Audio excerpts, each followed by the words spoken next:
Par Falium Jesus et Maria. Loué soit Jésus et Marie. C'est la salutation habituelle à Medjugorje et plus largement dans toute l'Herzégovine. En fait, dans toute la Bosnie-Herzégovine, la différence c'est que, en général, les catholiques se saluent simplement en disant Loué soit Jésus. Mais en Herzégovine, il y a toujours Marie en plus.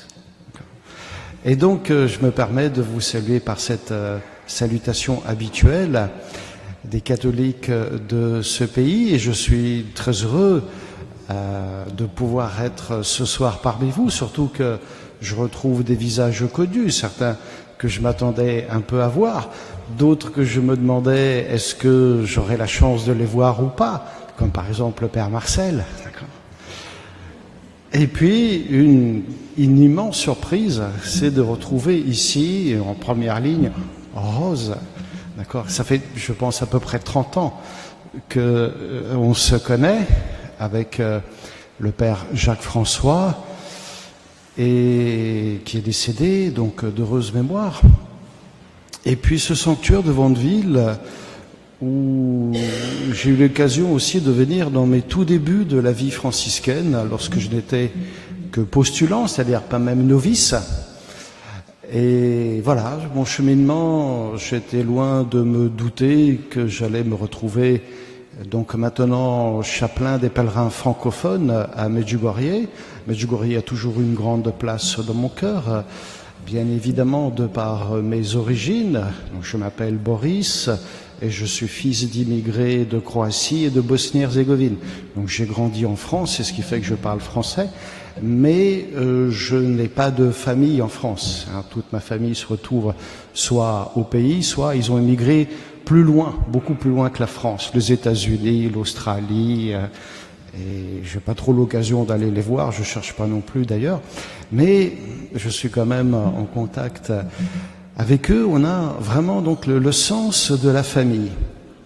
Et non seulement ça, mais j'ai envie de dire que quand on a la chance de pouvoir croire en Dieu, de pouvoir croire en la Vierge Marie qui est notre maman du ciel et qui prend soin de nous, eh bien c'est évident que on va développer, nous en tant que croyants, j'ai envie de dire des manières de vivre et des valeurs qui vont pas tout à fait dans le sens du monde. D'accord ? Ça ne veut pas dire qu'il faille juger le monde. Je rappelle que Dieu a tellement aimé le monde qu'il a donné son Fils, son unique, afin que quiconque croit en lui ne périsse pas, mais qu'il ait la vie éternelle, nous dit Saint Jean. Et ce mot-là, la vie éternelle, la Vierge Marie à Medjugorje, c'est-à-dire la Gospa, elle en parle tout le temps, tout le temps, tout le temps, tout le temps. Elle n'arrête pas de nous dire que cette vie-là, elle est passagère, que nous sommes faits pour le ciel, d'accord ? Et qu'il faut donc se préparer dès maintenant, de manière à vivre ce passage le plus ordinairement du monde. D'ailleurs, un jour, les voyants, et en particulier la voyante Myriana, a posé la question à la Vierge Marie sur l'enfer, le paradis, le purgatoire. Elle a toujours eu du mal, disait-elle, avec la notion de l'enfer.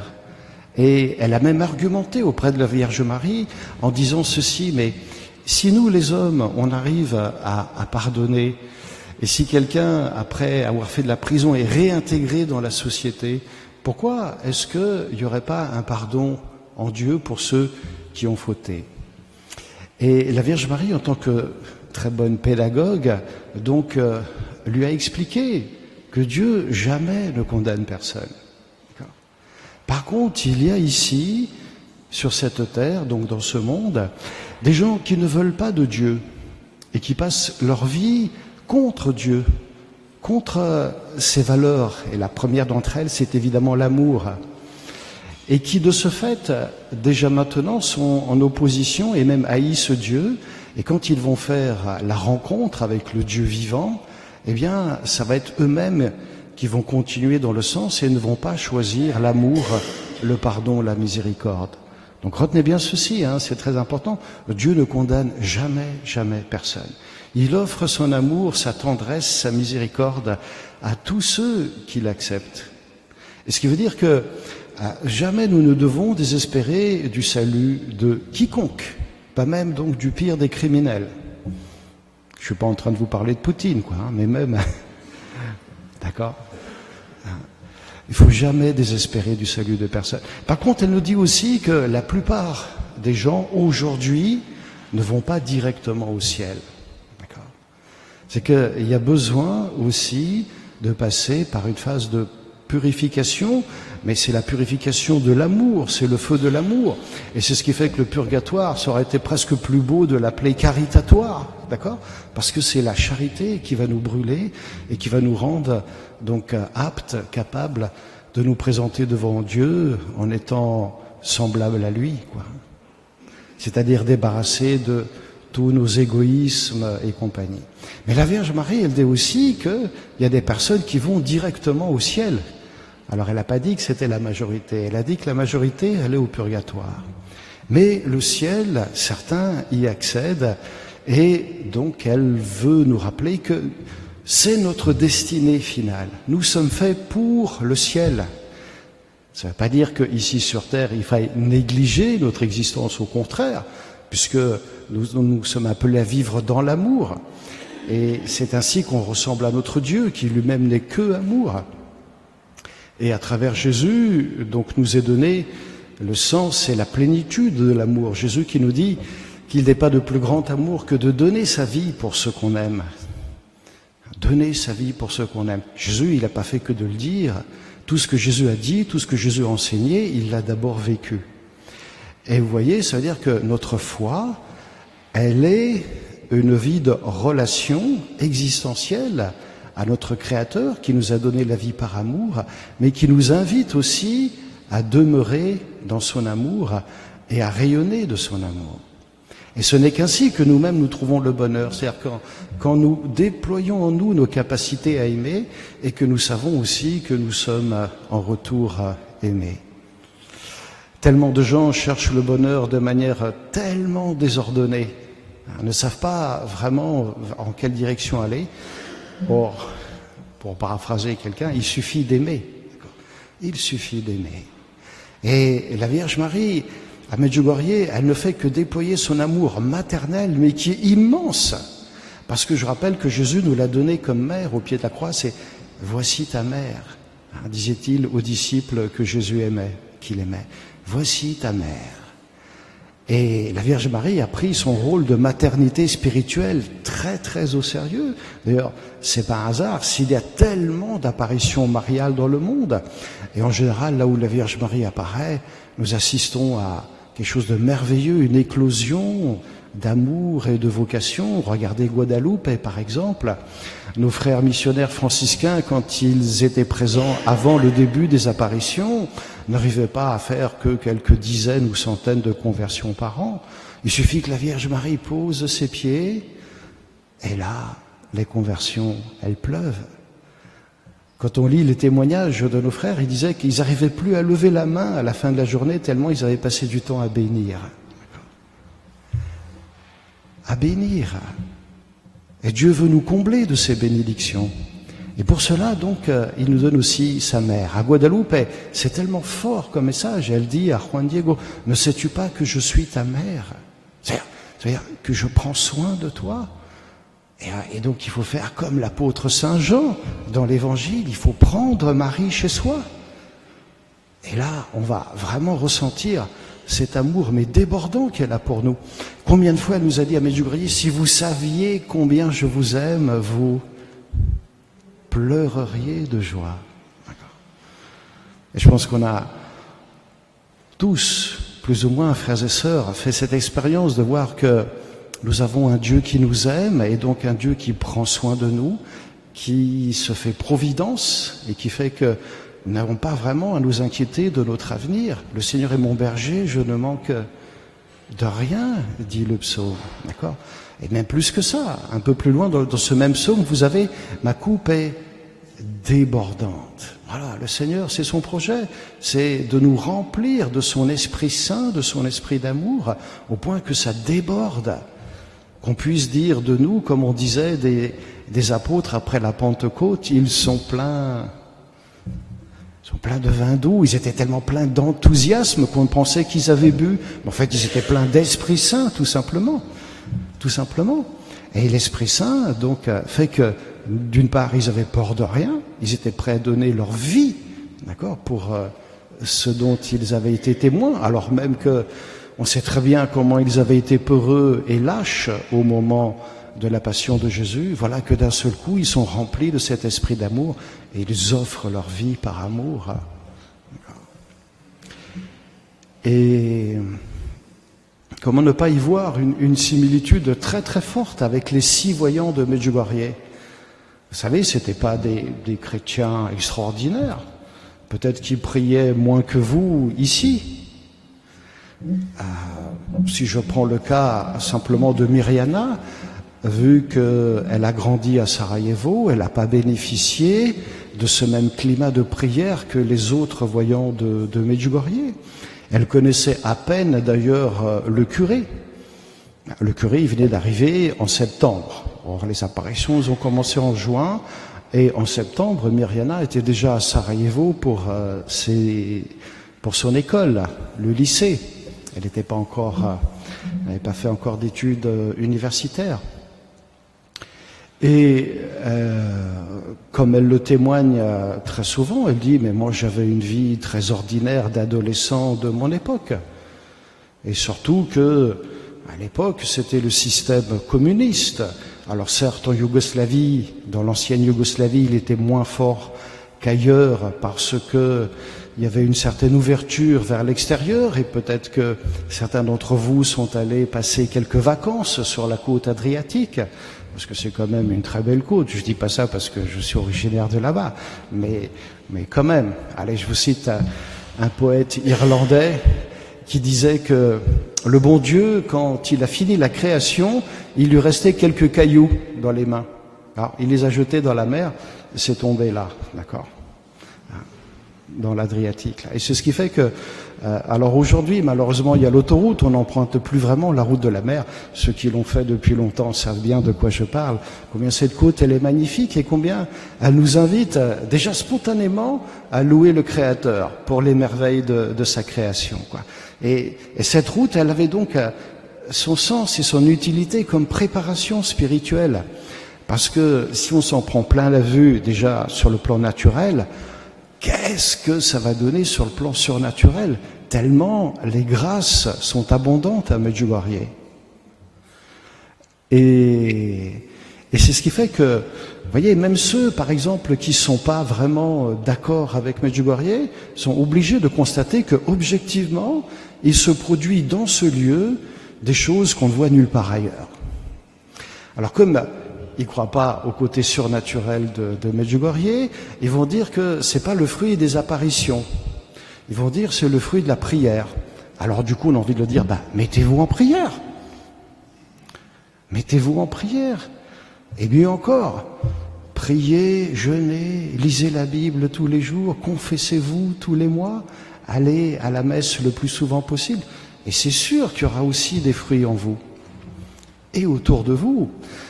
Dans quelques messages, il y a à peu près 3 ans, donc autour de septembre et octobre 2023, la Vierge Marie avait dit assez souvent, ce qu'elle avait déjà dit autrement auparavant, elle avait dit que par la prière et par le jeûne, des miracles s'opèrent en vous et aussi autour de vous. Par la prière et par le jeûne. Je ne sais pas si, en Occident, on est habitué à jeûner comme on le faisait à Medjugorje et dans toute l'Herzégovine et même en Bosnie, bien avant même les apparitions. Vous savez que mardi prochain, on va fêter une fête liturgique qui, dans certains endroits, est importante, dans d'autres, ça va passer comme une simple mémoire. C'est la Saint-Antoine de Padoue.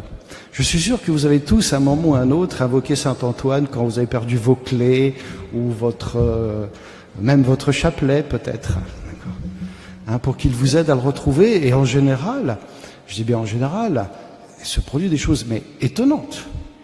À peine on a fini la prière que déjà, on pense à l'endroit et de fait, on trouve l'objet exactement là où l'idée nous est venue donc à l'esprit. Ou bien quelqu'un qui a perdu les choses dans un autobus et une personne va les retrouver et va venir les lui porter. Des choses tout à fait étonnantes. Et donc, en l'honneur de saint Antoine de Padoue, dans toute la Bosnie-Herzégovine qui a été donc évangélisée et catéchisée, formée par les franciscains, nous avons, les franciscains, une dévotion très forte à saint Antoine de Padoue, qui donc non seulement fait retrouver les objets perdus, mais il est un des rares saints qu'on représente comme ici, vous voyez, avec l'enfant Jésus dans les bras. L'enfant Jésus dans les bras d'un saint, on le trouve qu'auprès de saint Joseph, ou alors auprès de saint Christophe qui a porté cet enfant sur l'eau. Saint Antoine a eu cette grâce, ce privilège de tenir l'enfant Jésus dans ses bras. Tellement sa dévotion envers l'enfant Jésus était forte, et tellement le Christ lui permettait de faire des miracles, mais époustouflants. Et donc on venait de loin, de très très loin, et pour l'écouter, ça pouvait remplir, aujourd'hui ce qui ferait des stades entiers, 30 000 personnes, nous disent les sources, quelquefois étaient présentes pour l'écouter. Et surtout qu'il il œuvrait et évangélisait à une période qui n'était pas complètement facile, où on remettait en question certaines vérités de l'évangile et de l'enseignement de l'Église. Alors il leur disait, si vous ne m'écoutez pas moi, j'irai à la rivière, je parlerai aux poissons, et eux ils m'écouteront. Et on voit les poissons sortir la tête de l'eau. C'est des miracles qui sont authentifiés, ça. C'est pas juste des petites histoires, c'est pas juste des petites fioretti franciscaines. Un paysan qui refusait de croire en la présence réelle de Jésus dans le Saint-Sacrement, Antoine lui disait « Amène ta mule et tu verras qu'elle va y croire ». Alors le paysan a fait jeûner la mule et il a dit « Si ma mule s'agenouille plutôt que de manger du foin que je vais lui donner, alors je croirai ». La mule avait faim, hein. Elle s'est d'abord agenouillée et a mangé ensuite. Et donc tout ceci fait que, la dévotion à saint Antoine de Padoue, elle est très forte et on pratique en particulier la dévotion des 13 mardis. Bon, ça tombe bien, il n'y en a plus. Puisque le prochain mardi, c'est le jour de la fête. Donc vous ne serez pas obligé de jeûner si vous voulez vous préparer à la fête. Mais dans toute l'Herzégovine et même dans toute la Bosnie, ma grand-mère le faisait tout le temps, elle jeûnait les 13 mardis qui précédaient la fête de Saint-Antoine. Puis quand elle avait fini de jeûner, quand est arrivée la fête, elle recommençait. Elle n'attendait pas que ce soit encore les 13 mardis de la fête suivante. Et elle jeûnait tous les vendredis. Les gens avaient l'habitude de jeûner le mardi, donc en l'honneur de Saint-Antoine, et le vendredi, jour évidemment de la Passion du Christ. Du coup, quand la Vierge Marie a demandé de jeûner 2 fois par semaine, c'était pas vraiment un problème pour les habitants de Medjugorje. Pour nous, ça l'est peut-être un peu. Hein. On a perdu un petit peu. Surtout qu'elle demande un jeûne qui est relativement sévère, au pain et à l'eau. Allez, qui ici va oser me dire qu'il jeûne le mercredi et le vendredi au pain et à l'eau? Levez la main. Vous voyez la chance que vous avez d'avoir un curé comme ça, qui vit les messages de Medjugorje. Et pour les gens, c'était tellement peu difficile qu'ils jeûnaient quelquefois avant le début des apparitions juste à l'eau. D'accord ? Les travailleurs physiques, ils prenaient peut-être juste, par exemple, un fruit sec, genre une figue, d'accord ? Et juste pour avoir un petit peu d'énergie, pour ne pas... Mais ils avaient une volonté très très forte, d'accord ? Et c'était ça qui leur permettait de tenir, et de tenir en particulier donc dans toutes les circonstances difficiles de la vie. Je rappelle que donc au temps du communisme, c'était loin d'être évident, quoi. Mais les gens avaient l'habitude de prier et de jeûner.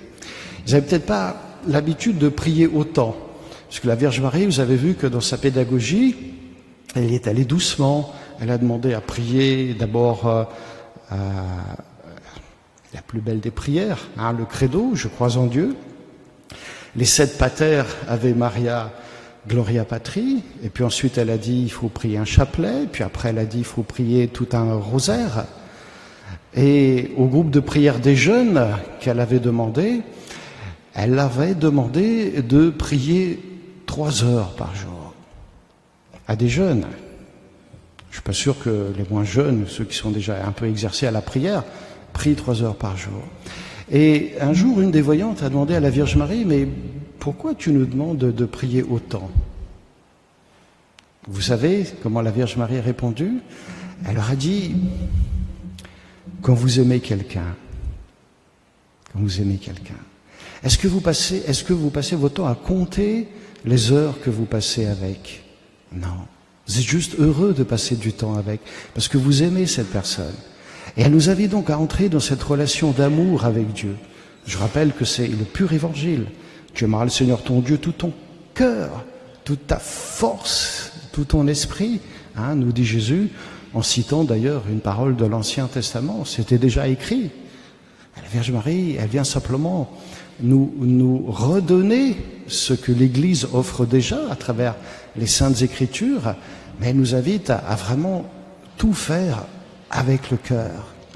Pas que notre prière soit routinière, machinale, ou juste parce qu'il faut la faire, d'accord? Ah, ça y est, c'est l'heure, elle nous invite vraiment à prier du fond de notre cœur. Et donc elle a demandé à ces jeunes de prier 3 heures par jour. 3 heures. Ce groupe de prière des jeunes n'existe plus puisque ces jeunes ont soit quitté Medjugorje pour se marier et aller travailler donc ailleurs. Mais le groupe de prière de Ivan, lui, existe toujours et les gens continuent de se retrouver autour d'Ivan quand il est là, ou bien même quelquefois avec son groupe WhatsApp.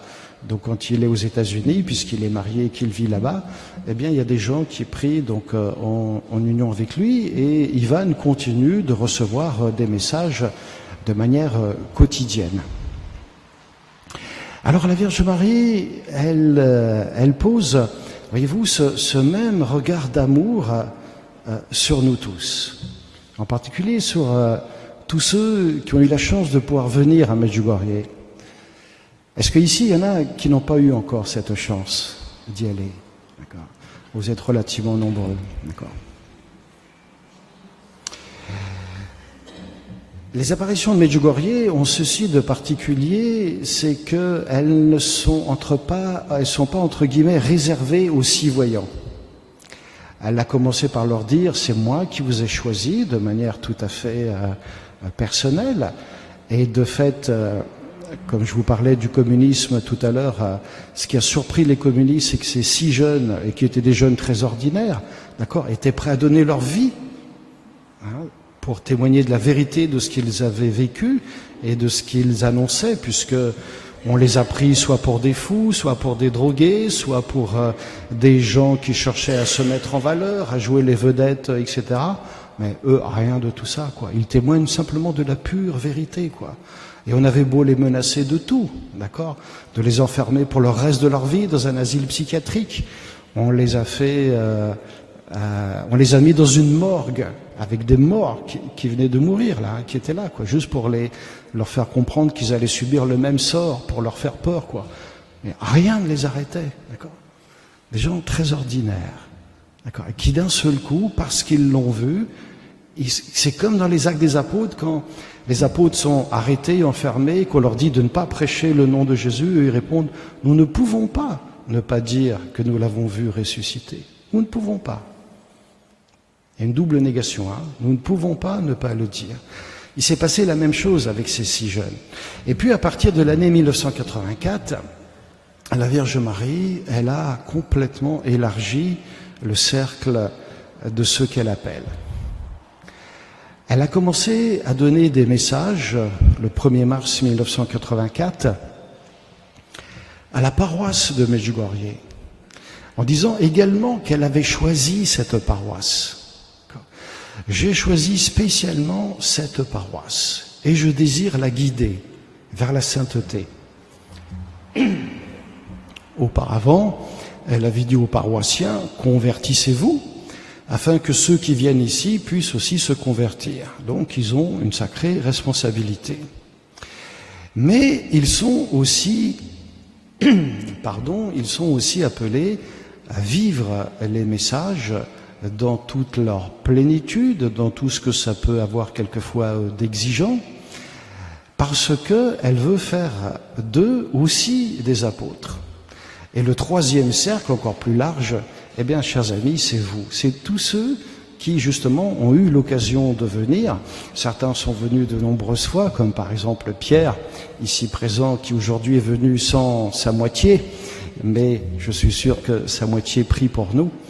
Et ils organisent des pèlerinages, ça fait 30 ans maintenant. Et la Vierge Marie, quand elle a continué de donner des messages à travers la voyante Myriana le 2 de chaque mois, ça a repris vers la fin des années 90, eh bien, les personnes qui étaient présentes, elle leur confiait une mission, elle les appelait apôtres de mon amour. Vous voyez, tous ceux qui ont eu la chance d'aller à Medjugorje, voire d'assister à une apparition le 2 de chaque mois auprès de la voyante Myriana, elle repartait de là avec ces paroles extraordinaires de la Vierge Marie qui les appelait apôtres de mon amour. On devient apôtre, eh bien, en écoutant ce qui nous est dit, en le vivant, et c'est par notre vie que nous annonçons cette bonne nouvelle. Ce qui veut dire que, vous voyez, quand on revient de Medjugorje, il ne faut pas chercher à bassiner les gens par tout ce qu'on a vu, entendu. Et certes, c'est du merveilleux, d'accord? Mais il faut d'abord vivre les messages, d'accord? Les vivre pleinement, avec tout notre cœur. C'est ça qui va toucher les autres et qui va leur donner envie. C'est ça aussi qui a fait que Myriana, dans un contexte difficile, contrairement aux autres voyants, donc elle étudie à Sarajevo, donc auprès d'athées ou de musulmans ou d'orthodoxes, tout le monde se méfiait d'elle. Oh là là, qu'est-ce que c'est que cette histoire de quelqu'un qui prétend voir la Vierge Marie? Elle s'est fait plein d'amis, parmi les incroyants, parmi les musulmans, d'accord? Il y a quelque chose qui rayonnait d'elle, quoi. Elle n'a jamais essayé de les convertir. Et elle dit bien, j'ai compris la distinction qu'il y a entre un prêche et une évangélisation. Vous voyez, dans un prêche, on peut dire des vérités essentielles, mais si on désire évangéliser, alors là, il faut y mettre tout notre amour envers les personnes que l'on côtoie. Elles seront d'ailleurs beaucoup plus touchées par une évangélisation en acte qu'en parole. Alors je ne dis pas que la parole n'a pas son intérêt, hein, loin de là. Hein. Surtout, ne me faites pas dire ça, d'accord ? C'est très important de prêcher la parole parce que c'est comme ça que naît la foi. Mais vous voyez, si vous côtoyez des gens et que vous mettez beaucoup d'amour dans votre relation, que vous montrez que vous les aimez, eh bien, ces gens, à votre contact, ils vont changer. Parce que l'amour, non seulement nous modifie nous, d'accord, mais sans qu'on s'en rende compte, fait que par nous, d'autres aussi sont modifiés. Et commencent à changer, commencent à s'intéresser, commencent à poser des questions. En eux va naître le désir de venir voir. Vous savez, quand les 6 voyants ont été amenés à la police, que la police a décidé de les emmener chez le psychiatre reçoit, allez, un des 6. D'abord, on les fait patienter longtemps, on les fait poireauter, comme on dit. Puis un deuxième voyant, puis un troisième. Au bout du 6e, le psychiatre, il en a eu marre. Il a dit, mais qu'est-ce que c'est que cette histoire ? Pourquoi est-ce qu'on m'emmène des jeunes qui sont parfaitement sains de corps et d'esprit ? Les communistes n'avaient pas dit. Ouais. Et quand le psychiatre a su de quoi il était question, quand il a vu donc la détermination de ces jeunes, il a dit, eh bien, je voudrais voir, je voudrais pouvoir y assister.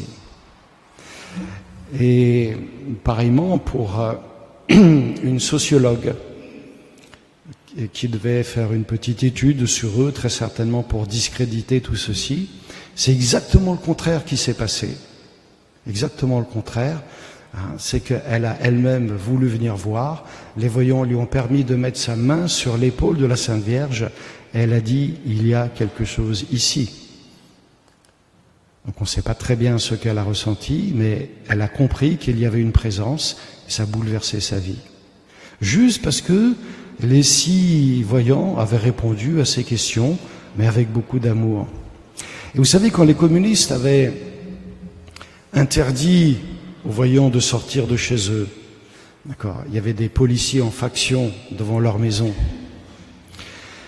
eh bien, la famille des voyants, ça leur arrivait très souvent que de proposer à ces pauvres policiers qui faisaient que leur devoir, venez, on va prendre quelque chose ensemble, on va prendre un café. On aime beaucoup le café turc là-bas. Je pense que Pierre a dû en boire pas mal. Ou le proposer une boisson. Vous voyez, les gens qui sont là et qui sont là pour faire régner l'ordre, qui éventuellement même sont là pour vous persécuter, eh bien, il suffit d'avoir un peu d'humanité, de bonté, de montrer, de témoigner de l'amour envers eux, et beaucoup de choses changent. Et c'est pour ça que l'amour est d'ailleurs, j'ai envie de dire, la reine des vertus. Vous savez ce que dit saint Paul: si j'avais une foi à déplacer les montagnes, mais que je n'ai pas l'amour, je ne suis qu'un cuivre qui résonne ou une cymbale qui retentit. J'aurais beau parler toutes les langues des hommes et des anges, si je n'ai pas l'amour, je ne suis rien. Et la Vierge Marie, les voyants nous disent ceci, mais quand on la voit, on n'a pas l'impression de voir juste une femme, on a l'impression de voir tellement de beauté en elle, et elle-même dit qu'elle est belle parce qu'elle aime. L'amour nous rend beaux. Ça, c'est une bonne nouvelle. C'est tellement une bonne nouvelle qu'il faudrait que vous disiez à votre voisin que tu es beau, tu es belle. Parce que si vous croyez en Dieu et que vous croyez que Dieu est amour, alors cet amour rejaillit sur vous et vous êtes beau, d'accord? Dites-le à votre voisin, dites-le.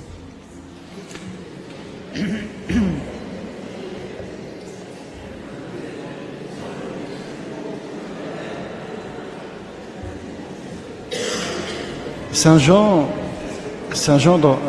dans sa première épître, vous voyez que vous faites du bien en disant du bien des autres, d'accord? Ça aussi, c'est très important, d'accord? Dire du bien des autres, pas tomber dans la médisance, la critique ou pire encore la calomnie, quoi. Vraiment dire du bien de son prochain, quoi. On se fait du bien, d'accord? On se fait du bien parce que déjà psychologiquement, ça nous apaise, ça nous détend. Vous voyez, là je vois des sourires, d'accord, sur vos visages. Mais spirituellement, ça fait encore plus de bien que vous ne l'imaginez. Simplement, ça se voit pas, d'accord? Mais vous vous faites du bien quand vous dites du bien des gens parce que vous ressemblez à Dieu, d'accord? Dieu, il sait très bien que nous sommes pécheurs et pourtant, il passe son temps à nous bénir. Bénir, bénédiction, dire du bien. D'accord?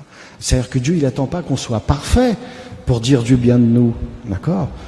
Sinon, je pourrais attendre longtemps pour qu'il dise du bien de moi. D'accord?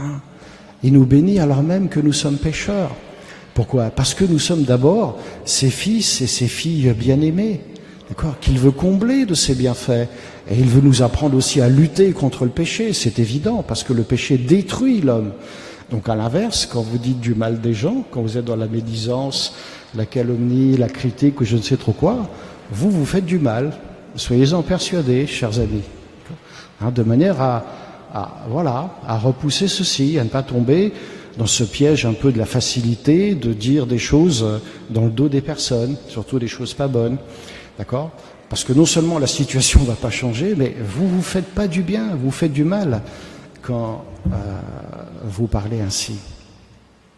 Et donc, à l'inverse, il y a la puissance de la bénédiction, la puissance de dire du bien. Donc là, on vient de faire l'expérience. C'est déjà vrai sur le plan humain et psychologique, c'est encore plus vrai en profondeur, d'accord? On se fait du bien quand on dit du bien aux autres, quand on leur fait du bien également, c'est évident.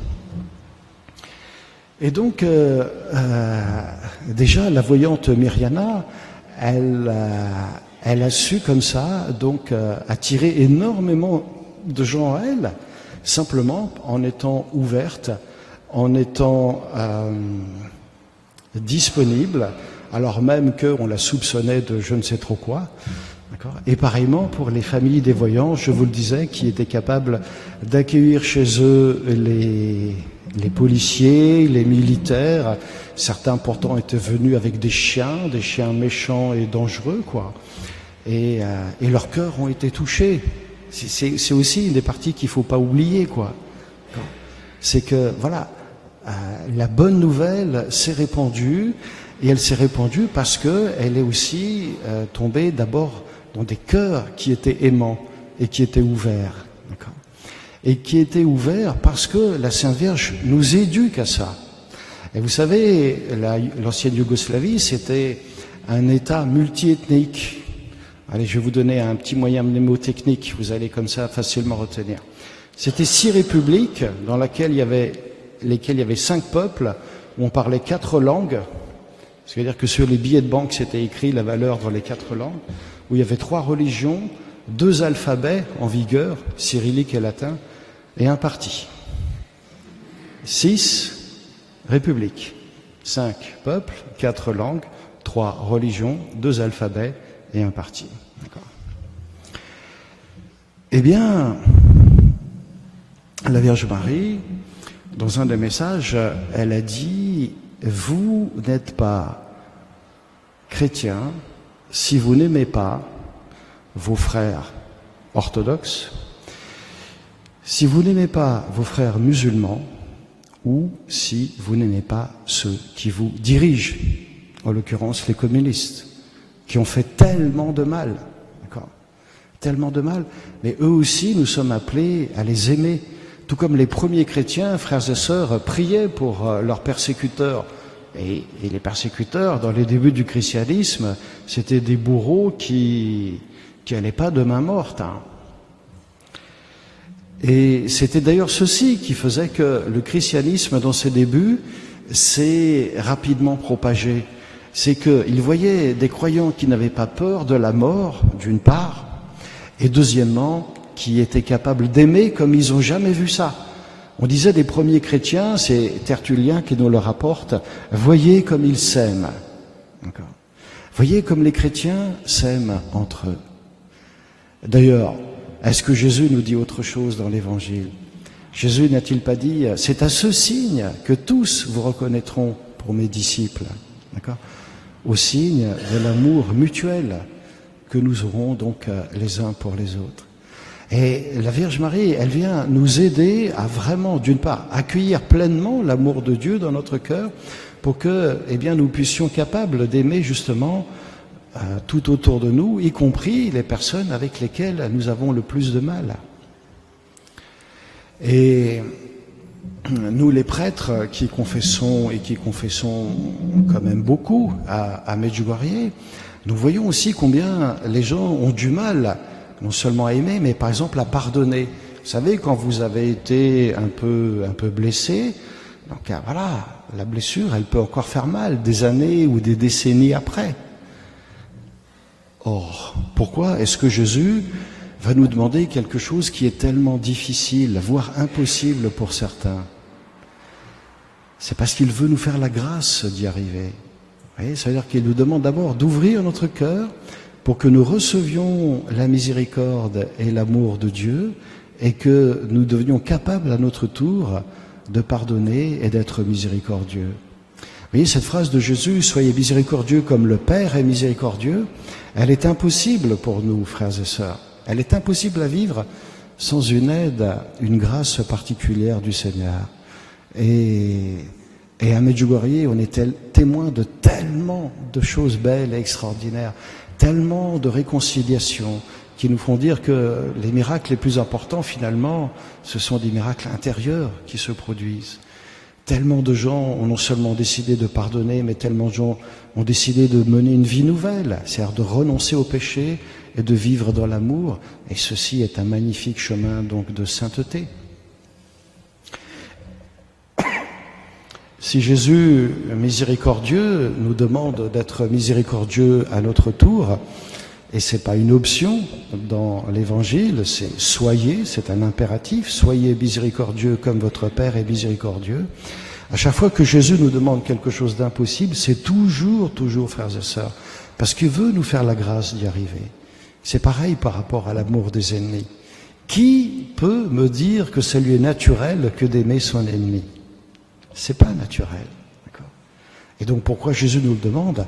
Parce qu'il veut que nous lui ressemblions et donc il veut nous faire cette grâce de pouvoir y arriver. Idem pour le pardon. Vous vous souvenez que Pierre avait posé la question à Jésus, pardonnez, bon d'accord, mais combien de fois? Jusque 7 fois? Et de fait, quand il y regarde bien, si quelqu'un me fait un mauvais coup, voilà, je sais que je suis chrétien et que je dois pardonner. En fonction de la blessure que j'ai reçue, je vais y arriver plus ou moins bien. C'est-à-dire que je vais peut-être décider de pardonner, mais je vais peut-être pas y arriver pleinement. Mais si la personne me refait une deuxième fois ce même mauvais coup, combien ça va être plus difficile? Et si la personne me le refait une troisième fois, c'est déjà de l'ordre de l'impossible. Or Pierre, souvenez-vous, il était prêt à aller jusque 7 fois. Et la réponse de Jésus, parce que c'est ça qui nous intéresse. Pierre, c'est pas 7 fois, c'est 70 fois 7 fois. Bon, Jésus utilise un autre chiffre symbolique qu'on retrouve aussi dans la Bible, dans le livre de la Genèse, où un homme s'est vanté d'en avoir tué 7 autres juste pour une blessure et d'en avoir tué 70 pour une meurtrissure. Jésus prend ces chiffres et les multiplie.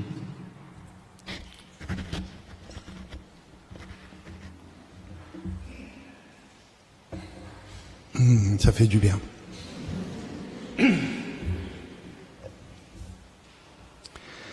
Donc la question du pardon. Si Jésus demande comme ça à Pierre quelque chose qui dépasse mais complètement son entendement, quoi. Aller jusque 7, c'est le grand maxi, et 7 c'est le symbole de la perfection. Et si Jésus nous demande d'aller infiniment plus loin, c'est parce que lui-même, il veut nous faire la grâce de pouvoir y arriver. Et ça veut dire que le problème, il n'est pas dans les autres qui me font du tort. Le problème, il est en moi. C'est moi qui ne pardonne pas. Et du coup, je vais cesser d'accuser les gens de m'avoir fait ceci ou cela. D'ailleurs, s'ils l'ont fait, peut-être qu'ils avaient aussi des raisons valables. Peut-être que si moi j'avais été à leur place, j'aurais fait pareil, ou peut-être pire. Parce que on ne sait pas ce que les autres ont vécu. Et qui a fait que, ils ont tel ou tel trait de caractère qui peut être blessant dans certaines circonstances, d'accord? Mais peut-être que si moi j'avais vécu exactement ces mêmes choses, j'aurais été 10 fois pire, d'accord? Donc d'une part, ne pas juger, et d'autre part, donc pardonner. Ce thème, il est tellement important dans l'enseignement de Jésus que d'une part, il l'a mis dans la prière même du Notre Père, hein, la prière de tous les enfants de Dieu, pardonne-nous comme nous aussi nous pardonnons, mais il enseigne ses apôtres à le faire donc pleinement. Et souvenez-vous de cette parole de Jésus qui dit, quand tu vas présenter ton offrande au temple, si tu te souviens que ton frère a quelque chose contre toi, laisse ton offrande, laisse ton offrande. Va d'abord te réconcilier avec ton frère et ensuite viens présenter ton offrande. C'est-à-dire que pour Dieu, c'est encore plus important qu'un simple geste extérieur, même si c'est pour le culte de Dieu. Pourquoi? Ça veut dire que l'amour doit toujours être à la première place dans notre vie, et pour cela, il nous faut, frères et sœurs, vraiment une décision de notre part. Il nous faut demander l'aide de Dieu, car c'est une grâce, et demander en particulier l'aide de notre maman du ciel, puisque elle prend son rôle très au sérieux et qu'elle nous éduque. Alors, à Medjugorje, on est témoin comme ça de réconciliation spectaculaire. On est témoin de gens qui décident de mettre Dieu à la première place dans leur vie. Et on voit bien que c'est un lieu de grâce. C'est parce qu'ils ont su tout simplement ouvrir leur cœur et accueillir cette grâce. Monseigneur Cavalli, l'actuel donc visiteur apostolique, c'est-à-dire délégué du pape pour la paroisse de Medjugorje, quand il arrivait depuis Rome le 11 février 2022 et que je lui demandais de faire une catéchèse pour les pèlerins francophones, en général, dans les débuts, il disait pas grand-chose sur Medjugorje. Il faisait plus une catéchèse sur la Bible, souvent sur les actes des apôtres. Et puis, j'ai pu voir combien lui-même commençait par changer le contenu de ses catéchèses et d'y introduire de plus en plus la grâce de Medjugorje. Si bien qu'aujourd'hui, quand il en parle, il dit Medjugorje, c'est la grâce, la grâce, la grâce. Il le dit 3 fois. Pour bien comprendre que c'est un lieu exceptionnel. C'est un lieu où on va voir, de fait, la grâce de Dieu se manifester comme nulle part ailleurs, et qui fait que Medjugorje n'est pas une apparition parmi d'autres, d'accord? C'est une apparition où la Vierge Marie donne ses messages maternels et où elle intercède de manière tellement puissante pour nous tous, qu'elle veut faire de nous vraiment les apôtres de son amour, de chacune d'entre nous. C'est pour ça qu'elle nous invite à y aller. D'ailleurs, souvent, c'est pas vous qui décidez d'aller à Medjugorje. Ça peut arriver, d'accord? Mais la plupart du temps, c'est la Vierge Marie qui vous invite à venir, d'accord? Les organisateurs de pèlerinage, ils peuvent vous le confirmer. On voit de temps en temps des gens qui vivent des problèmes et qui se disent il faut que j'aille là-bas pour que la Sainte Vierge Marie, elle m'aide. Oui, mais attention, on n'y va pas juste pour résoudre ces problèmes. D'accord ? On y va pour apprendre à ouvrir notre cœur à l'action de Dieu. Et donc, si la Vierge Marie vous invite à y aller, c'est qu'elle a quelque chose de grand à vous offrir. D'accord ?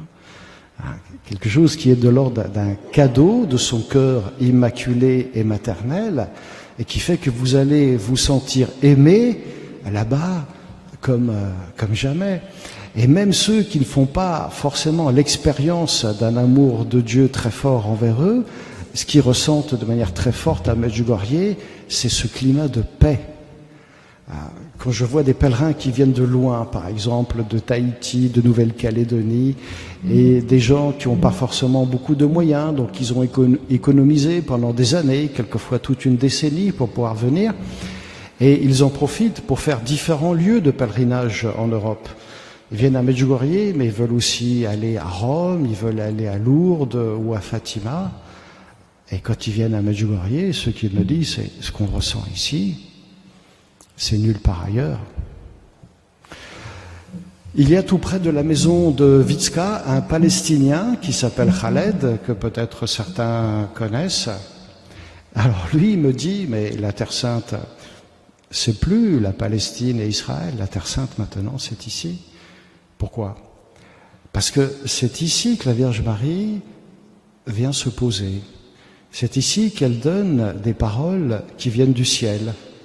C'est ici que les cœurs qui acceptent de s'ouvrir à cette parole vont être touchés au point de vivre des changements radicaux et profonds au fond d'eux-mêmes. Et je me dis, comme il a raison cet homme, il ne s'agit pas du tout de négliger les pèlerinages en Terre Sainte, la terre même où Jésus a vécu, là où il a annoncé l'Évangile, mais c'est tout aussi important de prendre en considération combien la Vierge Marie nous invite à vivre l'Évangile aujourd'hui et dans nos lieux. D'accord ? On n'est pas chrétien que quand on va en pèlerinage. D'accord ? On est chrétien parce que quand on revient chez soi, on est capable d'aimer davantage grâce à un pèlerinage. Ça oui, d'accord ? Mais encore une fois, nous sommes faits pour l'amour. Nous avons été créés par amour et nous avons été créés pour aimer. Et c'est que comme ça qu'on trouve donc le véritable bonheur et qu'on est aussi capable de rendre heureux les autres autour de nous. Et donc pour résumer tout ce que Medjugorje, c'est d'abord une véritable école de l'amour. C'est le lieu où on apprend non seulement à aimer, mais à aimer en vérité, c'est-à-dire à pardonner. Et si on n'a pas le courage ou la force de le faire, eh bien, on aura le courage de demander l'aide de la Gospa, parce qu'elle est notre maman du ciel et qu'elle est notre grande avocate. Elle va donc tout de suite intercéder auprès de son divin Fils pour que lui-même nous donne les grâces dont nous avons besoin pour y arriver. Elle est donc notre grande avocate. Elle est celle qui nous dit, si vous saviez combien je vous aime, vous pleureriez de joie.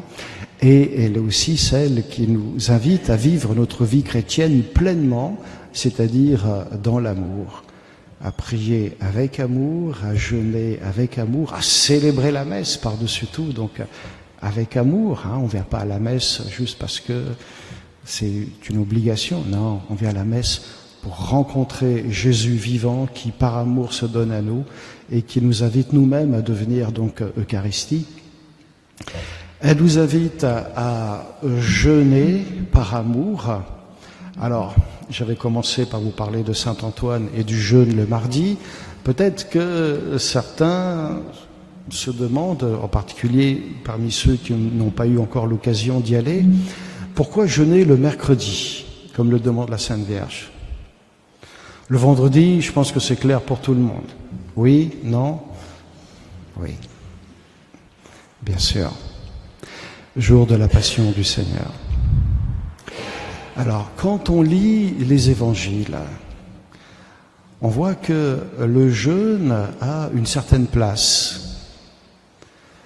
Jésus, par exemple, au chapitre 6 de l'évangile selon saint Matthieu, il parle de la prière, du jeûne et de l'aumône. Et il dit ceci concernant le jeûne. Quand tu jeûnes, parfume-toi la tête et ne prends pas un air triste et sombre de manière à ce que tout le monde voit que tu es en train de jeûner. Parfume-toi la tête. Vendredi prochain, j'aimerais bien sentir la bonne odeur de vos parfums. Parfume-toi la tête, d'accord? Ça veut dire, et jeûne dans le secret, de manière à ce que personne ne le sache. Et ton Père, qui lui voit dans le secret, il te le revaudra. Waouh! Et la Vierge Marie, à Medjugorje, elle ajoute, par la prière et le jeûne, vous pouvez même arrêter des guerres, vous pouvez même suspendre les lois de la nature. Un jour, on vient voir Jésus pour le casser lui à travers ses disciples. On lui dit, mais pourquoi tes disciples ils jeûnent pas? Alors que les disciples des pharisiens et les disciples de Jean le Baptiste, eux, ils jeûnent. Vous voyez, donc le jeûne, c'était une pratique courante. Les disciples des pharisiens jeûnaient. Les disciples de Jean le Baptiste jeûnaient. Et vous savez comment Jésus leur a répondu? Il y a deux parties. Il y a les invités à la noce, c'est pas à ce moment-là qu'il faut qu'ils jeûnent, d'accord? Donc l'époux est avec eux, ils peuvent pas jeûner. Par contre, c'est la deuxième partie, quand l'époux leur sera enlevé, alors ils jeûneront. Donc Jésus met les choses à leur juste place. Donc il y a des moments où il faut jeûner, il y a des moments où il ne faut pas jeûner. Personne de nous, quand on va à la noce, à un mariage, ne va jeûner à ce moment-là, c'est évident. Mais il y a des moments où il faut jeûner. Et puis vous vous souvenez de la parabole de Jésus qu'on appelle du publicain et du pharisien. Vous savez que le pharisien, il se met un peu en valeur lui-même, d'accord? Il dit, Dieu merci, je ne suis pas comme les autres, je prie, je jeûne 2 fois par semaine, je donne pour le temple et pour les pauvres. Et le publicain, lui, il se bat juste, il bat la coulpe en disant, Seigneur, prends pitié du pécheur que je suis. Mais nous savons à travers cette parabole que, de fait, les Juifs pieux de l'époque jeûnaient 2 fois par semaine. En l'occurrence, les historiens qui ont fait des recherches, ils peuvent nous dire que c'était le lundi et le jeudi. Mais tous les chrétiens, dans les débuts, ils étaient tous d'origine juive. Et certains ont tout simplement gardé cette habitude de jeûner 2 fois par semaine. Simplement, on n'a pas jeûné le lundi et le jeudi, on a jeûné les jours de grande tristesse. C'est-à-dire le vendredi, jour de la passion et de la mort de Jésus, et le mercredi, le jour où Jésus a été vendu par Judas pour 30 pièces d'argent. Encore aujourd'hui, l'évangile du mercredi saint, c'est l'évangile de la trahison de Judas. Il ne peut pas y avoir plus triste que ces 2 jours-là. Ça veut dire que ce que la Vierge Marie nous demande, c'est ce qu'elle-même, elle a vécu avec les premiers chrétiens dans les tout débuts du christianisme à Jérusalem. Cette communauté jeûnait donc le mercredi et le vendredi. Et si vous lisez un peu plus loin dans les Actes des Apôtres, après la persécution, c'est-à-dire après la mort d'Étienne, quand les chrétiens doivent se disperser et qu'ils arrivent dans la grande ville de l'Empire romain qui est Antioche, ça correspond à peu près à là où il y a eu le grand tremblement de terre en Syrie il y a quelques mois. Hein. Eh bien, au chapitre 13, vous allez voir que nous avons une communauté qui est rassemblée, une communauté qui prie, une communauté qui jeûne et qui est capable d'entendre l'Esprit Saint lui parler. C'est un des rares passages du Nouveau Testament où l'Esprit Saint parle en disant « je » et qui dit « mettez-moi à part Paul et Barnabé pour l'œuvre à laquelle je les ai appelés ». L'Esprit Saint parle, la communauté est capable de reconnaître que c'est l'Esprit Saint qui parle, c'est pas la voix du Père, c'est pas Jésus, c'est l'Esprit Saint qui parle, et elle le reconnaît parce qu'elle prie et elle jeûne. D'accord. Vous voyez, quand la Vierge Marie nous demande quelque chose, tout est déjà présent dans les Écritures. Il y a juste besoin de nous le rappeler, et de nous rappeler que de vivre tout ceci avec beaucoup, beaucoup d'amour. Ce qui veut dire que, chers amis, eh bien, dès ce soir, eh bien, va falloir faire le plein de vitamine A, de vitamine M, de vitamine O, de vitamine U et R. Voilà, soyez bénis et je vais répondre à quelques questions que vous avez. Je propose juste avant, eh bien, de remercier la Vierge Marie elle-même pour tout ce qu'elle a fait dans ce lieu, pour tout ce qu'elle a fait auprès de tous les pèlerins, pour tous ceux qu'elle appelle à devenir apôtres de son amour. Je vous invite tout simplement, eh bien, à chanter le Salve Regina pour lui rendre grâce. Salve Regina.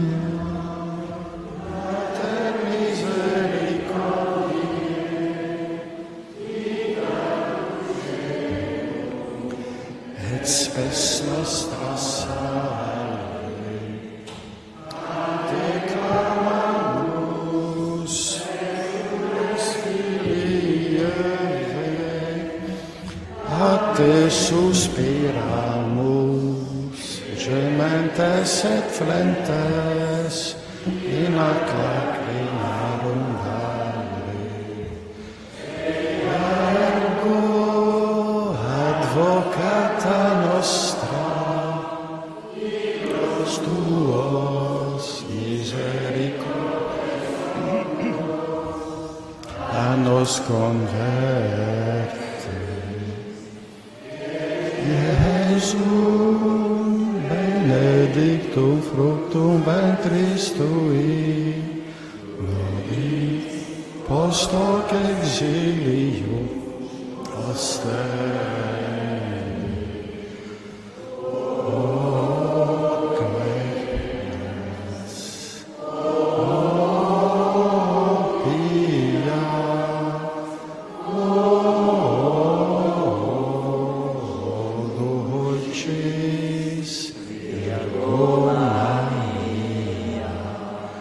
Ô Marie, Mère et Reine de la paix, Mère et Reine de nos familles, Mère et Reine de l'Église, priez pour nous et bénissez-nous au nom du Père et du Fils et du Saint-Esprit. Voilà, donc s'il y a quelques questions. D'abord, je tenais à vous remercier pour votre foi mariale, si je puis dire. Et vous connaissez sans doute le message du 25 janvier. Et je voudrais que vous nous en disiez quelques mots, s'il vous plaît. Est-ce que tu peux juste me redire quel passage tu voudrais que je commente? Ben, moi, ce qui m'a interpellé, c'est vraiment quand elle nous dit que le monde court à la perdition. Voilà. Alors, donc tout d'abord, merci pour la question. La Vierge Marie, elle nous invite à entrer à la fois pleinement dans la dimension de l'amour et en même temps être très très lucide sur les valeurs que notre monde propose et spécialement propose aux jeunes. Elle nous dit quelquefois que les jeunes sont dans un grand danger.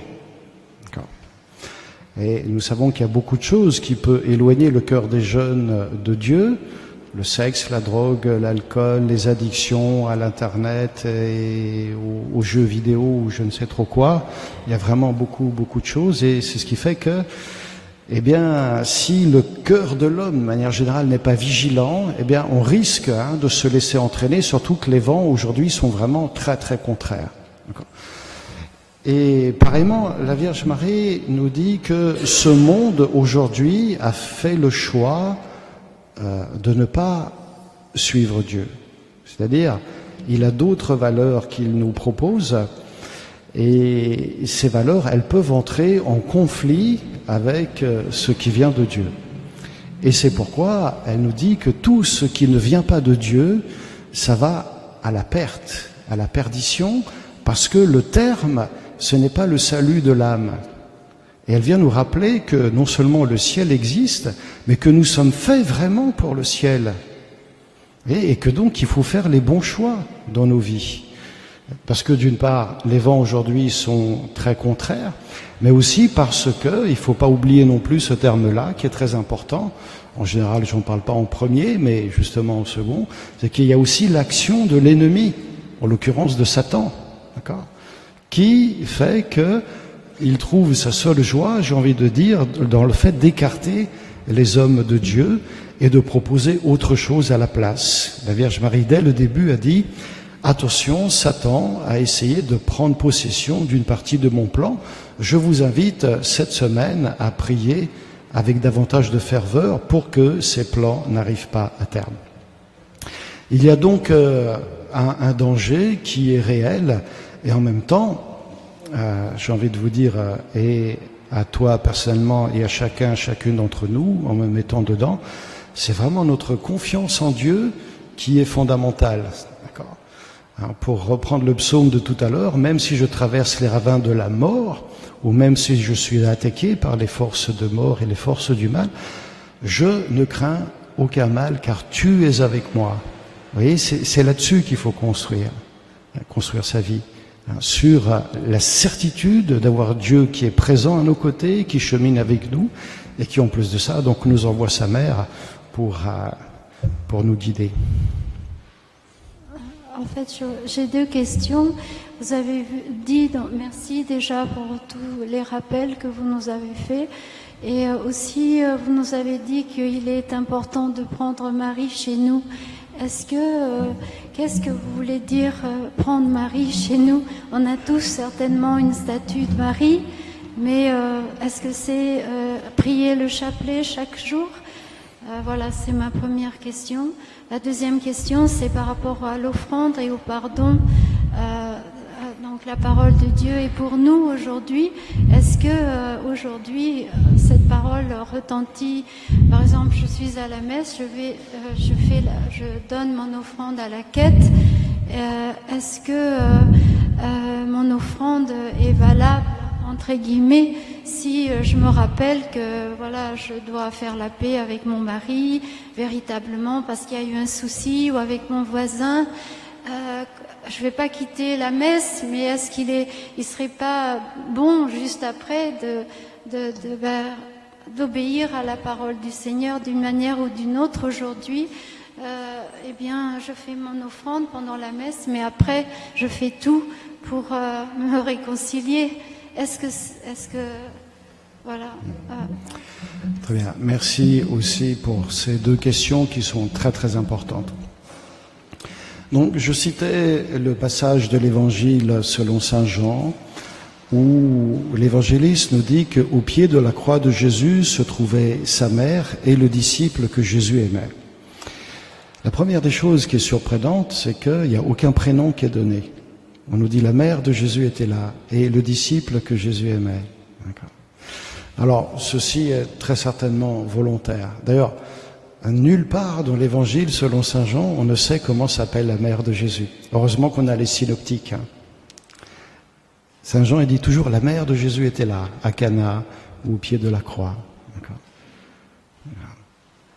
Et regardez ce que ça veut dire sur la Vierge Marie. D'accord. Elle laisse toute la place à son Fils. D'accord. C'est lui le sauveur du monde. D'accord.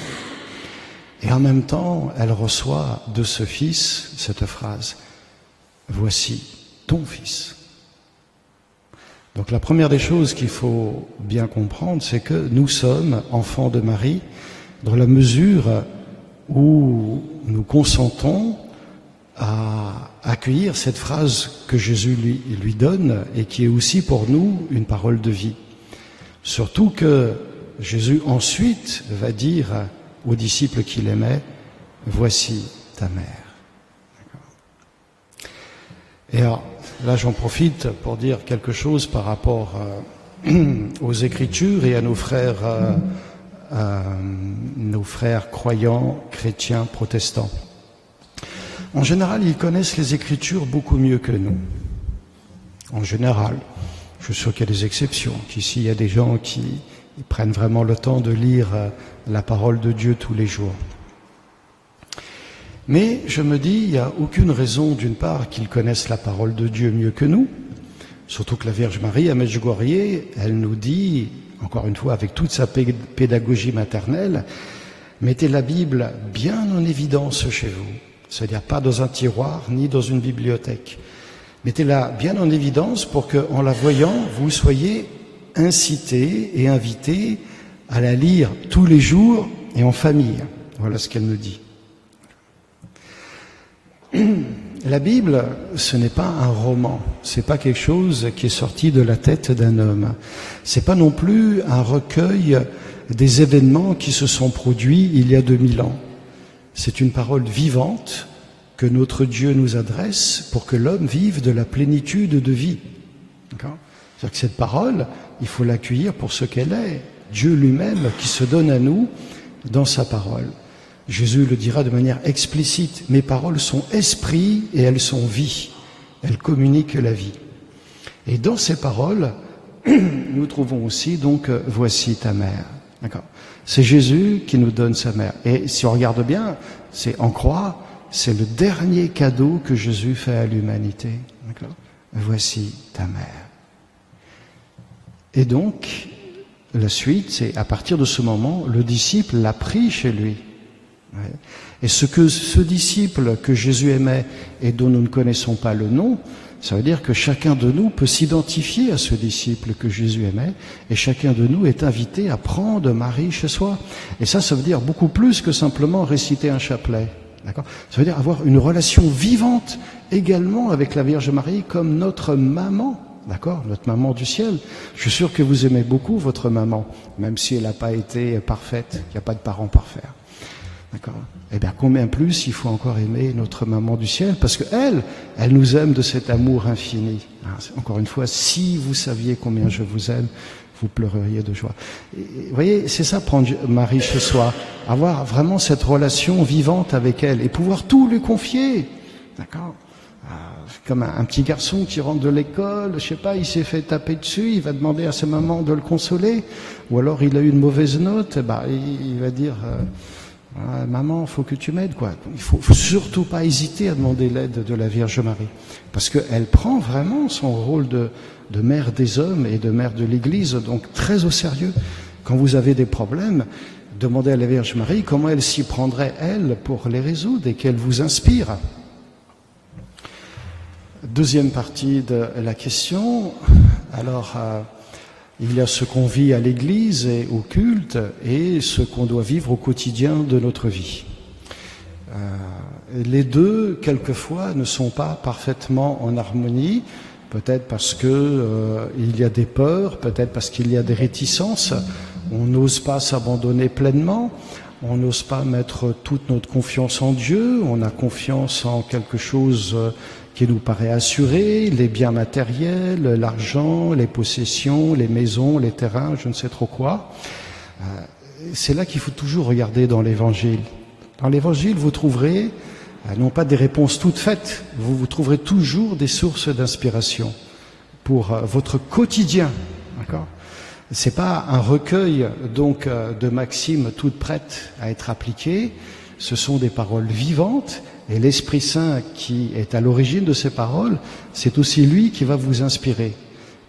Et cet Esprit Saint, il va voir quand est-ce qu'il y a besoin de purifier quelque chose en vous.